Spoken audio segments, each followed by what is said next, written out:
नमस्कार दोस्तों, स्वागत है आपका अपना चैनल यात्रा विद महेंद्र में। दोस्तों, हिंदू धर्म में देवी देवताओं की उपासना के लिए मंदिरों का निर्माण किया गया है। मंदिर एक ऐसी जगह होती है जहां जाने से न सिर्फ हमें सकारात्मक ऊर्जा मिलती है बल्कि हमारे मन को शांति भी मिलती है। आज हम भारत के असंख्य मंदिरों में से अद्भुत और रहस्यों से भरपूर तिरुपति बालाजी मंदिर के बारे में संपूर्ण जानकारी देंगे। तिरुपति बालाजी का मंदिर अलौकिक और अनेक रहस्यों से भरा हुआ है। इस मंदिर में अनेक ऐसे रहस्य हैं जिनका जवाब आज तक नहीं मिला है। कुछ ऐसे अनसुलझे प्रश्न हैं जिनका जवाब विज्ञान के पास भी नहीं है। तिरुपति में भगवान वेंकटेश्वर स्वामी की मूर्ति पर जो बाल लगे हुए हैं वो असली हैं। आश्चर्य की बात यह है कि बाल हमेशा मुलायम रहते हैं और कभी भी उलझते नहीं हैं। ऐसी मान्यता है कि यहाँ भगवान वेंकटेश्वर खुद उपस्थित है। जब हम मंदिर के गर्भगृह में प्रवेश करते हैं तो ऐसा लगता है कि भगवान श्री वेंकटेश्वर की मूर्ति गर्भगृह के मध्य में है, लेकिन जैसे ही आप गर्भगृह के बाहर आएंगे तो आपको ऐसा लगेगा कि भगवान की प्रतिमा दाहिनी तरफ है। यह भ्रम है या चमत्कार, इसका जवाब आज तक नहीं मिला है। दोस्तों, ऐसे में अगर आप भी तिरुपति बालाजी मंदिर के दर्शन करना चाहते हैं तो हम आपको बताएंगे कि तिरुपति बालाजी मंदिर कैसे पहुँचे, कहाँ रुके, तिरुपति बालाजी मंदिर के दर्शन कैसे कर सकते हैं, तिरुपति बालाजी मंदिर में भोजन की क्या व्यवस्था है, तिरुपति बालाजी मंदिर में बालों को क्यों दान किया जाता है। साथ ही साथ तिरुपति बालाजी मंदिर से जुड़ी सारी जानकारी आपको इस वीडियो में देने वाला हूँ। तो दोस्तों, यह सब जानने के लिए वीडियो में अंत तक बने रहें और अगर आप चैनल में नए हैं तो प्लीज़ चैनल को लाइक और सब्सक्राइब जरूर कर दें। तो चलिए बिना देर किए हुए वीडियो को प्रारंभ करते हैं। दोस्तों, सबसे पहले बात करते हैं कि आप यहाँ कैसे पहुँचें।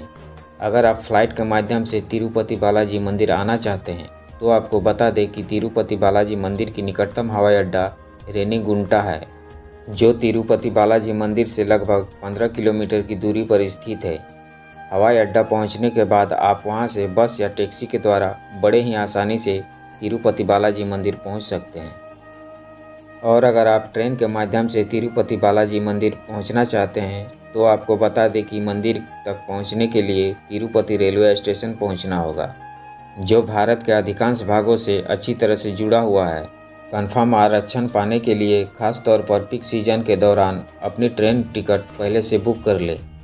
दोस्तों, तिरुपति पहुंचने के बाद बात आती है आप वहां कहां रुक सकते हैं तथा वहां खाने पीने की क्या व्यवस्था है। तो आपको बता दें कि तिरुपति बालाजी में ठहरने के लिए तिरुमाला में अनेकों होटल और धर्मशालाएं बनी हुई है। आप अपनी सुविधा अनुसार कहीं भी ठहर सकते हैं। आप चाहे तो तिरुमाला देवस्थानम के आधिकारिक वेबसाइट पर जाकर ऑनलाइन रूम बुक कर सकते हैं। ऑनलाइन बुक करवाने के बाद आपको तिरुमाला बस स्टैंड के पास CRO ऑफिस में कन्फर्मेशन के लिए जाना होता है। वहीं से आपको बताया जाएगा कि आपको किस जगह पर ठहरना है। और अगर आप ऑनलाइन ठहरने के लिए रूम नहीं कर पाएँ तो तिरुमाला में पहुंचकर CRO ऑफिस पहुंचने के बाद काउंटर पर लाइन पर लगकर रूम बुक कर सकते हैं। अगर ऑफलाइन रूम बुक करने के बाद भी आपको रूम नहीं मिल पाया तो आप CRO ऑफिस के पास यात्री निवास में निःशुल्क ठहर सकते हैं, जहां पर आपको सामान रखने के लिए लॉकर दिया जाएगा। आप वहां ज़मीन पर लेटकर अपना समय गुजार सकते हैं। यात्री निवास पर रुकने के लिए आपके पास आधार कार्ड होना चाहिए। इसके अतिरिक्त आप निजी होटल में 700 से 1000 रुपये देकर 24 घंटे के लिए रूम ले सकते हैं। दोस्तों, इसके बाद बात करते हैं वहाँ के भोजन की व्यवस्था के बारे में। तिरुपति बालाजी में श्रद्धालुओं को खाने के लिए TTD द्वारा निःशुल्क भोजन की व्यवस्था की जाती है, जिसमें तिरुपति बालाजी मंदिर से 100 मीटर की दूरी पर अन्ना प्रसाद केंद्र में जाकर भोजन जरूर करें। इस भोजनालय में सोलर ऊर्जा से भोजन तैयार किया जाता है। भक्तों को खाने के लिए केले के पत्तों पर भोजन परोसा जाता है। इसके अतिरिक्त तिरुमाला में भोजन करने के लिए अनेकों निजी होटल और रेस्टोरेंट उपलब्ध है, जहां पर दक्षिण भारतीय व्यंजनों का स्वाद ले सकते हैं, जिसमें खाने के लिए इडली, डोसा मसाला, पेपर डोसा, उत्तपम जैसे भोजन का स्वाद चख सकते हैं। दोस्तों, इसके बाद बात आती है बालाजी के दर्शन के नियम एवं दर्शन कैसे करें। तो आपको बता दें कि भगवान वेंकटेश्वर के दर्शन करने जाने से पहले अच्छी तरह आराम करके नींद ग्रहण कर लें, क्योंकि मंदिर में दर्शन करने के लिए यदि आप निःशुल्क लाइन में लग रहे हैं तो आपको 10 से 18 घंटे का टाइम लग सकता है। मंदिर में दर्शन करने के लिए सफ़ेद धोती कमर के नीचे पहनना होता है या फिर कुर्ता पैजामा पहन सकते हैं। तिरुपति की यात्रा में जा रहे हैं तो पहले से ही कपड़े साथ में रख लें या फिर आपको मंदिर परिसर में स्थित अनेकों दुकान में लुंगी मिल जाएगी। भगवान वेंकटेश्वर को अन्न का भोग लगाया जाता है। भगवान वेंकटेश्वर के दर्शन करते समय जब गर्भगृह के करीब पहुंच जाए तो बिल्कुल सीधा देखते रहें, क्योंकि भगवान के दर्शन मात्र 5 सेकंड के अंदर ही करने को मिलते हैं। इसलिए पहले से सीधा देखते रहेंगे तो दर्शन आपको कुछ क्षण ज़्यादा देर तक होंगे। तिरुपति बालाजी में मंदिर के पारंपरिक दर्शन करने के लिए सबसे पहले वराह मंदिर में दर्शन किया जाता है। इसके पश्चात अपनी श्रद्धा अनुसार अपने केश का कल्याण कट्टा में दान करके पुष्पकरणी सरोवर में स्नान करने के बाद नारियल हुंडी में नारियल चढ़ाते हुए दीपक जलाया जाता है और फिर बालाजी के दर्शन के लिए आगे प्रस्थान किया जाता है। मंदिर में दर्शन करने के बाद जैसे ही आप बाहर निकलते हैं, लड्डू का काउंटर बना हुआ मिलेगा जहां तिरुपति बालाजी का प्रसाद लिया जाता है। जिन लोगों ने 300 रुपये में बालाजी के दर्शन ऑनलाइन टिकट के माध्यम से किए हैं, उसे एक लड्डू निःशुल्क दिया जाता है। इसके अलावा आप मंदिर का प्रसाद काउंटर से खरीद सकते हैं। लड्डू बड़ा या छोटा के आधार पर उसका मूल्य सुनिश्चित किया जाता है। दोस्तों, तिरुपति बालाजी के दर्शन आप 2 तरह से कर सकते हैं, एक वीआईपी टिकट लेकर और दूसरा लाइन में खड़े होकर। यदि आप बालाजी के दर्शन वीआईपी टिकट लेकर करना चाहते हैं तो आपको पैसे देकर ऑनलाइन बुक करवाना होगा। टिकट बुक होने के बाद 4 से 5 घंटे में आप भगवान वेंकटेश्वर के दर्शन कर पाएंगे। सप्ताह में शुक्रवार को बालाजी के दर्शन करना मुश्किल होता है, क्योंकि इस दिन तिरुपति में भक्तों की सबसे लंबी कतार लगती है।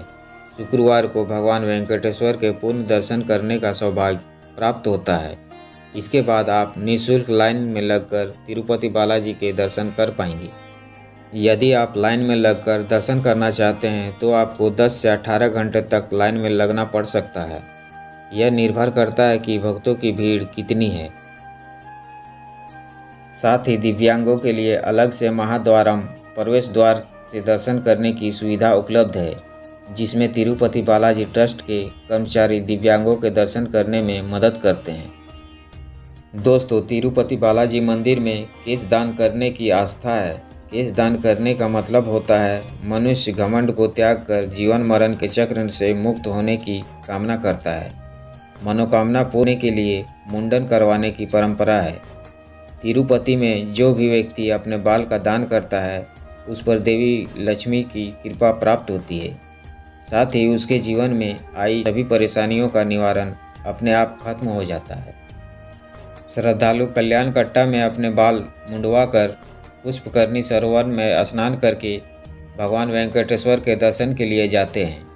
तिरुपति बालाजी धाम में पुरुषों के साथ साथ महिलाएं भी अपनी केश भगवान वेंकटेश्वर को दान करती है। कल्याण कट्टा तिरुपति बालाजी मंदिर से 100 मीटर की दूरी पर स्थित है। बाल मुंडवाने के लिए सबसे पहले आपको पर्ची कटवानी पड़ती है, जिसमें आपका नंबर लग जाता है और आपको एक ब्लेड दिया जाता है। इसके बाद आपकी मुंडन की प्रक्रिया की जाती है। बालाजी में सिर मुंडवाने की प्रक्रिया बिल्कुल निःशुल्क है। आप चाहे तो अपनी इच्छानुसार नाई को न्यौछावर के रूप में पैसे दे सकते हैं। दोस्तों, इतना जानने के बाद आपके मन में एक सवाल उठ रहा होगा कि तिरुपति बालाजी मंदिर जाने का सही समय कौन सा है। दोस्तों, तिरुपति बालाजी आंध्र प्रदेश का एक प्रसिद्ध मंदिर है, जिसकी ख्याति दूर दूर तक दूसरे देशों तक फैली हुई है। भगवान वेंकटेश्वर में भक्तों की अपार श्रद्धा है, जिस कारण प्रतिदिन लाखों की संख्या में भक्त दर्शन करने आते हैं। तिरुपति बालाजी धाम में कपाट साल भर भक्तों के लिए खुले रहते हैं।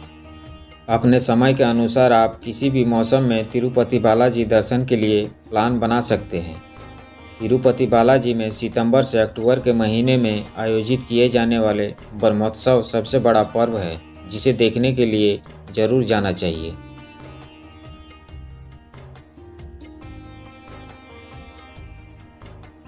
दोस्तों, अगर मेरे दिए हुए जानकारी से आप लोगों को ज़रा सी भी सहायता मिली हो तो प्लीज़ मेरे चैनल को लाइक और सब्सक्राइब ज़रूर कर दें, ताकि मैं इसी तरह की नई वीडियो आप लोगों तक पहुंचाता रहूं। धन्यवाद।